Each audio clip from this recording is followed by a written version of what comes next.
Queridos amigos, muchas gracias por acompañarnos una vez más. El día de hoy vamos a estar hablando sobre la fiesta que vamos a tener este 16 de julio, que es la Virgen del Carmen. Como ustedes saben, la Virgen del Carmen es una advocación, un título que se le da a la misma Virgen María, que en este caso es bajo la advocación de la Virgen del Carmen, donde ella se apareció en el Monte Carmelo. Nos van a estar platicando, vamos a estar hablando un poquito sobre este tema. Nos acompañan Sister Yanis, Marina, Bernardo. No sé quién quiera comenzar. Puedo empezar hablando del Monte Carmelo. Monte Carmelo está ubicado en lo que es hoy en día Israel, Haifa, Israel. Y es allá donde pasó varias cosas en la vida del profeta Isaías, uno de los cuales era que él mostró con plena verdad nuestro Dios es el único Dios cuando él hizo competición con los profetas falsas y en fin era el Dios, el único Dios que conquistó o que mandó fuego del cielo para quemar los altares de los profetas falsas. Y también allá en Monte Carmelo está la cueva donde el profeta Isaías se escondió en miedo de ser, con mucho miedo de ser perseguido y muerto.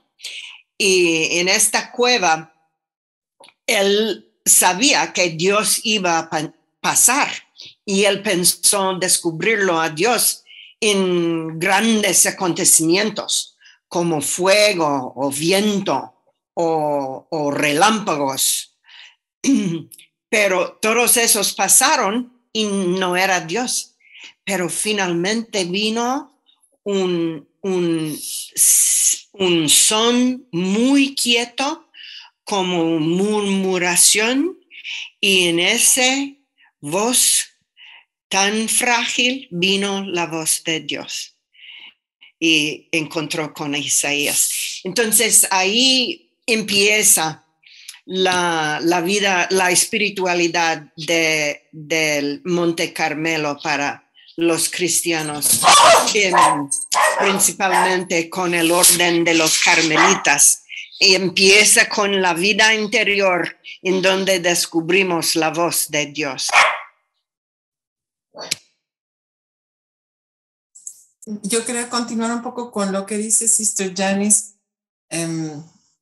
Eso, lo que pasó con el profeta Elías fueron muchísimos años antes de la venida de Jesús, pero en ese mismo monte fue escogido por varias personas que se llaman ermitaños, que vivían en realidad, como dice Sister Janice, en silencio y se dedicaban a penitencia, vivían muy austeramente en cuevas, como lo menciona Sister Janice, y todas estas personas lo que hacían era que ese silencio era para escuchar a Dios, lo que Dios les quiere decir.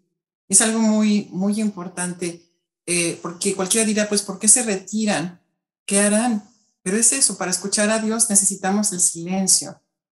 Y en realidad esto es algo que nos puede dar mucha enseñanza. Sabemos que muchas personas llegaron a esa misma área del Monte Carmelo, pero cuando el siglo XII llegaron de Occidente, digamos de Europa, venían a instalarse ahí mismo para llevar esa vida de ermitaños, sí se construyó ahí una ermita por unos monjes y escogieron a la Virgen María como su modelo y seguir el culto. Por eso ahora de ahí nació el nombre de la Virgen del Monte Carmelo, porque en realidad no era una vocación específica, sino querían seguir los consejos evangélicos y todo lo que dice el Evangelio sobre María, la anunciación, su servicio, su austeridad. Entonces, todos estos devotos de la Tierra Santa siguieron a María y fueron los que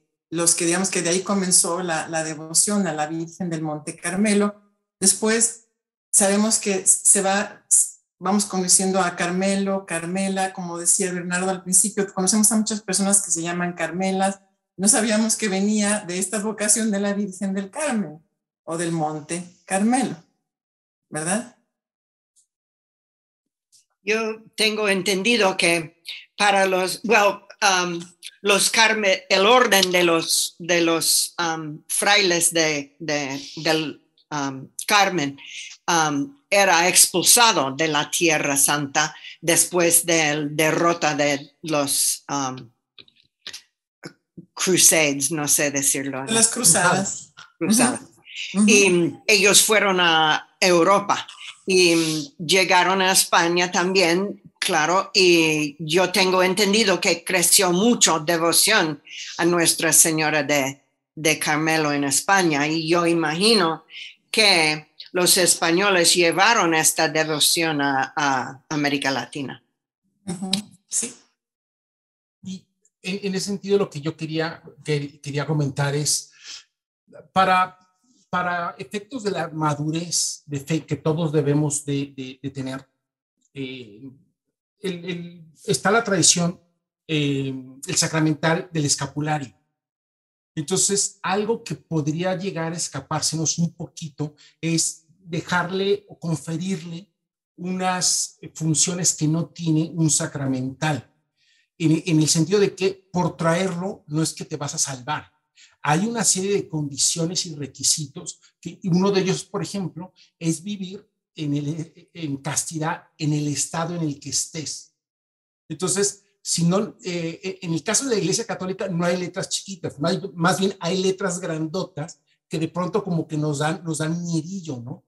Pero el sentido del escapulario es traer un sacramental, pero que te recuerda que si vivo de esta manera y de esta manera, voy a poder lograr algo que decía Sister y que también Marina decían, es escuchar a Dios cuando aparezca como una brisa, ¿no? En un mundo donde hay tantas cosas que podemos ver, ¿no?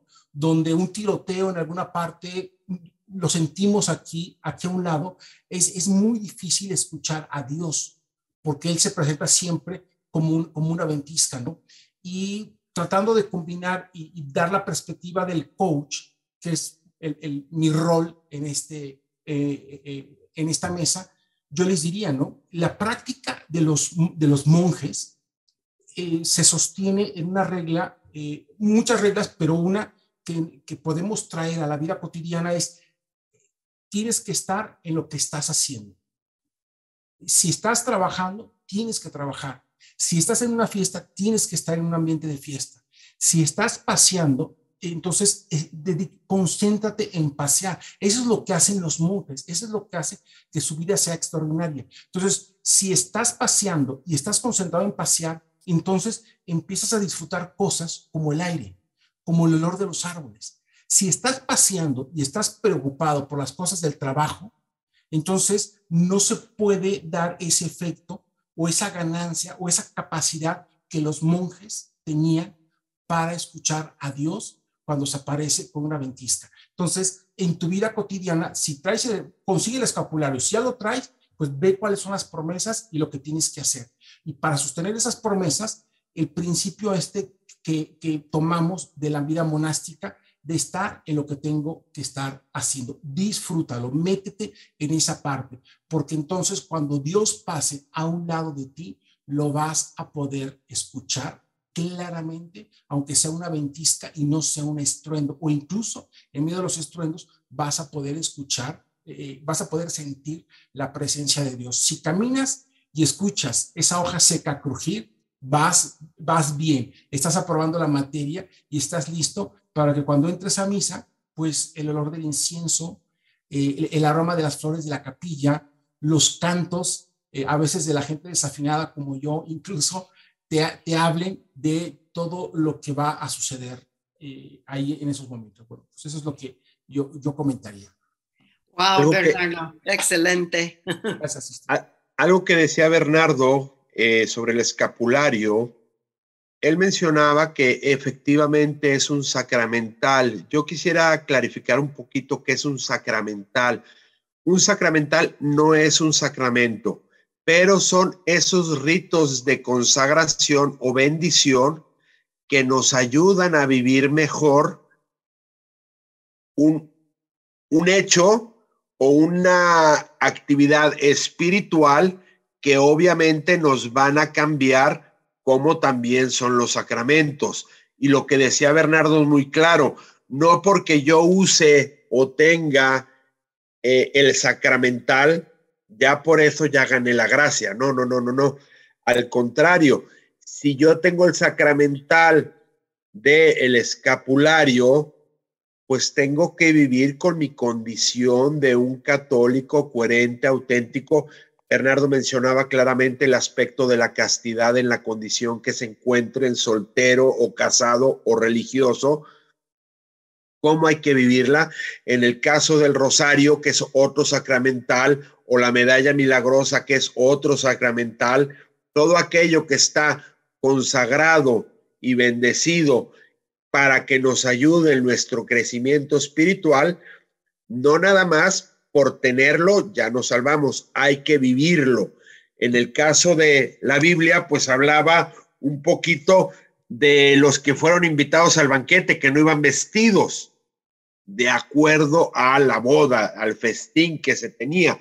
Los sacramentales es lo mismo, no porque yo vaya a la fiesta, si no estoy viviendo coherentemente y utilizando coherentemente ese sacramental, pues de nada sirve. Tenemos el ejemplo, ahorita mencioné 3, del el escapulario, el rosario, la Virgen Milagrosa o la medalla milagrosa.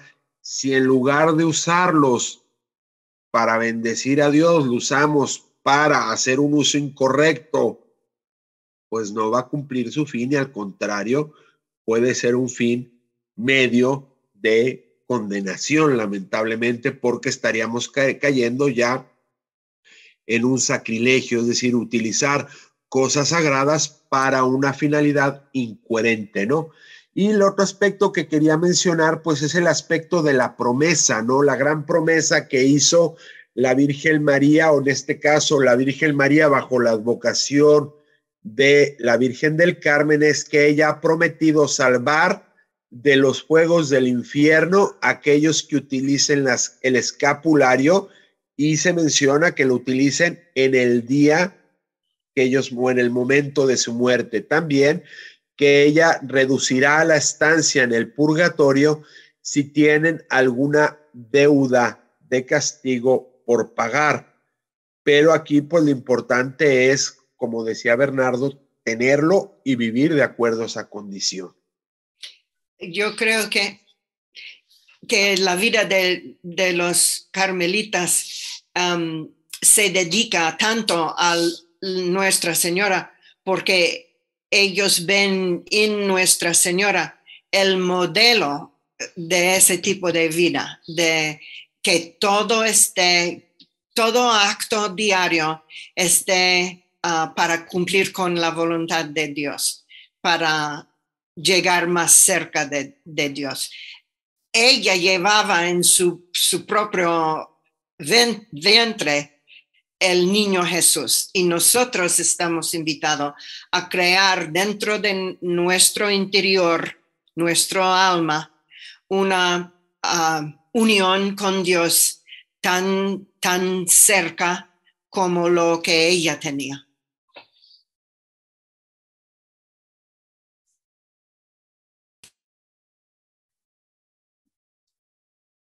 Pues yo me quedaría con esa parte que es profundamente sencilla, el origen de todo esto, la Virgen y su vida cotidiana, y hacerlo, las cosas ordenadas a Dios, es lo que busca todo este tema del escapulario y toda la devoción a la Virgen, ¿no? Me quedo con eso que dijo Sister, y creo que todos podríamos hacernos ese propósito, ¿no? Esto que lo voy a hacer.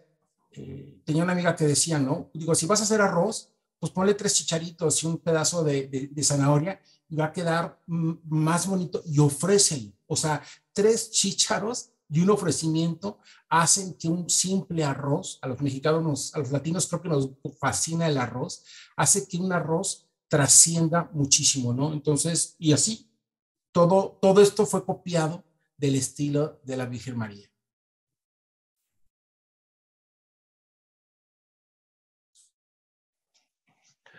Pues queridos amigos, creo que estamos llegando al final de este programa, un programa muy sencillo, tal vez más corto. Seguramente esperemos que les haya llegado y que les ayude sobre todo a vivir esta advocación. Yo quiero recordarnos todos de los santos que nos han salido de la orden de los carmelitas, principalmente la gran Santa Teresa de Ávila y San Juan de la Cruz. Los dos han escrito obras lindísimas sobre la vida espiritual y recomendables. Y los dos doctores de la iglesia, y además la serie de televisión, si no me equivoco, de Santa Teresa, tuvo un éxito tremendo. O sea, mediáticamente al mundo de hoy le llama mucho la imagen de Teresa. Antes de terminar, les quiero leer unos comentarios o una cita de alguno de los papas que se refieren al escapulario de la Virgen del Carmen. Tener todo un mismo lenguaje y un arma en común, el lenguaje de las palabras del Evangelio, el arma, el escapulario de la Virgen del Carmen. Reconozcan por fin en el escapulario su consagración al Inmaculado Corazón de María, porque el escapulario nos marca como hijos escogidos de María y se convierte para nosotros en un vestido de gracia. Pío XII. Por medio del escapulario yo pertenezco a la familia del Carmelo y aprecio muchísimo esta gracia como seguridad de una especialísima protección de María. Juan 23. Creemos que entre las formas de piedad mariana deben contraerse especialmente el rosario y el uso devoto del escapulario del Carmen. Pablo VI. Y finalmente, quien lo recibe queda asociado a la Orden del Carmelo, dedicada al servicio de la Virgen para el bien de toda la Iglesia.